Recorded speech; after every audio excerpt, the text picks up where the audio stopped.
ગોધરાના શહેરા ભાગોળ વિસ્તારમાં ચીઠિયાવાડમાં જૂનું મકાન તોડતી વખતે દિવાલ ધરાશાયી થવાની ઘટના બની. આ દુર્ઘટનામાં પિતા પુત્ર દિવાલ નીચે દટાઈ જતા બંનેનું કમકમાટીભર્યું મૃત્યુ થયું છે. મૂળ દયાળ ગામના વતની કાળુભાઈ સવજીભાઈ ઝાલૈયા અને તેમના 4 વર્ષના પુત્ર કિશન પર દિવાલ પડી હતી, જેમાં બંને ગંભીર રીતે ઇજાગ્રસ્ત થતા તેમનું ઘટના સ્થળે કમકમાટીભર્યું મૃત્યુ નીપજ્યું હતું. આ બનાવને પગલે મોટી સંખ્યામાં લોકોના ટોળા ઘટના સ્થળે એકઠા થયા હતા. સમગ્ર મામલે મૃતકના પરિવારજનોએ કોન્ટ્રાક્ટરની બેદરકારીના આરોપ લગાવ્યા છે. મહત્વનું છે કે પિતા અને પુત્રનું મૃત્યુ નિપજતા પરિવારજનોમાં શોકનો માહોલ જોવા મળ્યો હતો.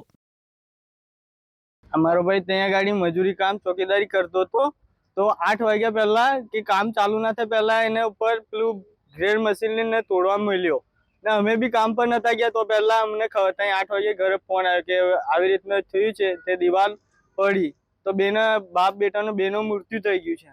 8 વાગ્યા પહેલા ચડાયો કામ. 8 વાગ્યા 9 વાગ્યે 8:30 વાગ્યે ચાલુ થાય તો 8 વાગ્યા પહેલા ચડાયો કોન્ટ્રાક્ટરે અને આ બંનેનું મોત થઈ ગયું. આ કોન્ટ્રાક્ટરના કારણે જ અમારા ભાઈ ને મારો ભાઈનો ભત્રીજો બંનેનું મોત થઈ ગયું. ટાઈમ બી નતો તો પહેલા બી એને ચડાવી દીધો દિવાલ તોડવા.